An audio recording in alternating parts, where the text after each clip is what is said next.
let me just kick off with asking you, what are some of the top line trends that you have your eye on right now, and some of the insights from that are informing your strategies across your brands? Right. Well, in today's world, consumers face a number of challenges and tensions that are really relevant for Mondelēz.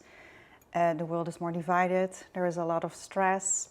We feel we're more connected due to virtual connectivity, but people have never been so lonely. There are huge climate concerns, and health and well-being trends are becoming more and more important. So yes, how is this affecting our marketing strategies?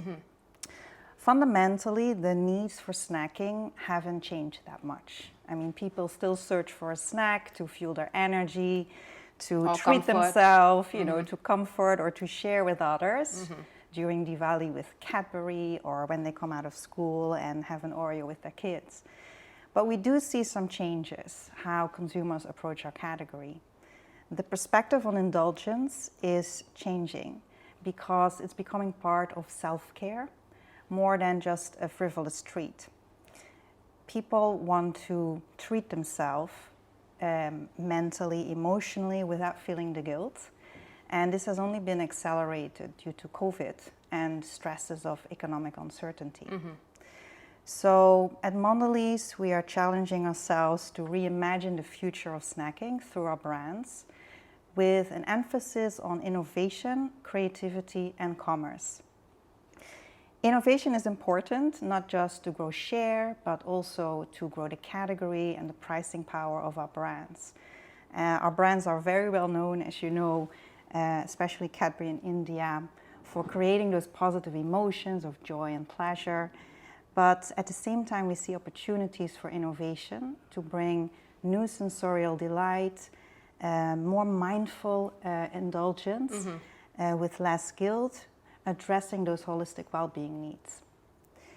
Creativity is key because 84% of advertising goes unnoticed or is not memorable. Yes, yes.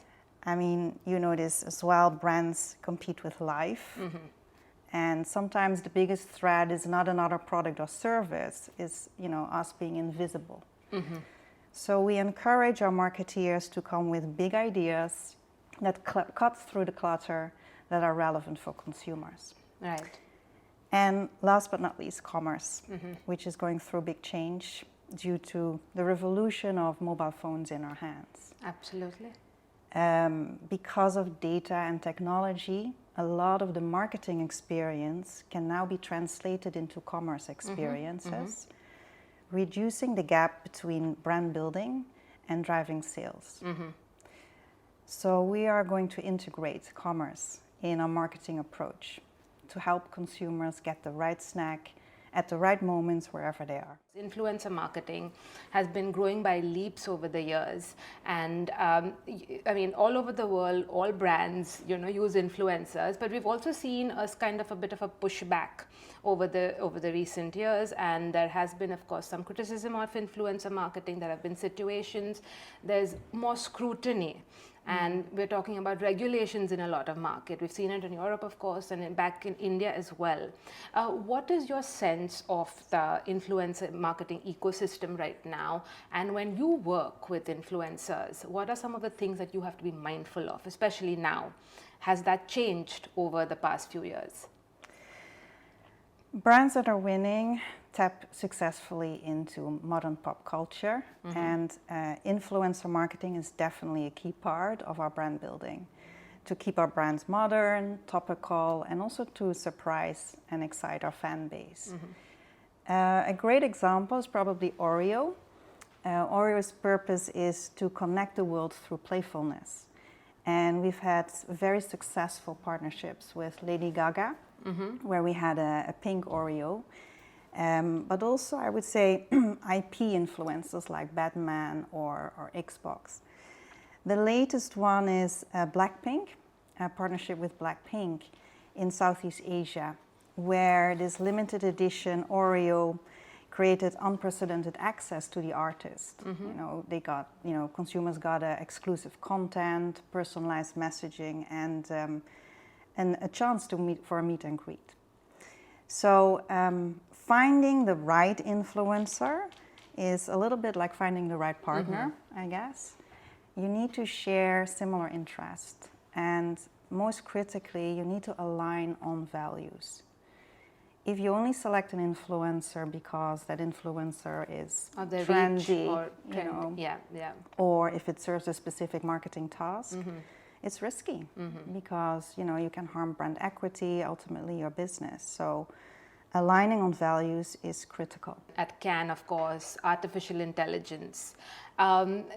Give me a sense of what you make of it in terms of deploying artificial intelligence in your marketing strategies, in building brands, which eventually sort of impact business as well. In fact, I think anyone who says that they know what the real impact of AI will be is lying. There are so many polarizing opinions right now in the industry, right? From it's going to destroy humanity to the saving humanity. Jobs as well, Definitely. We don't know yet what the real impact will be, but we can make some very informed guesses. The ad and tech industry is talking a lot about the efficiency opportunity. Media teams have been transformed with AI, optimizing their targeting. So data analysts are using it already for research. So it's been around for a while. But what's really new is generative AI.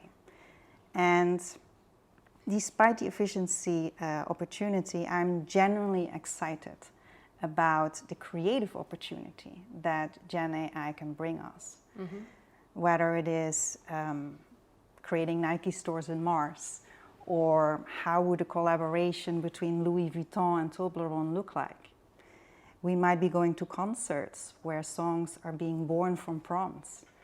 So it's generative AI brings a new dimension of ideas, which I think is inspired by this remix of cultures.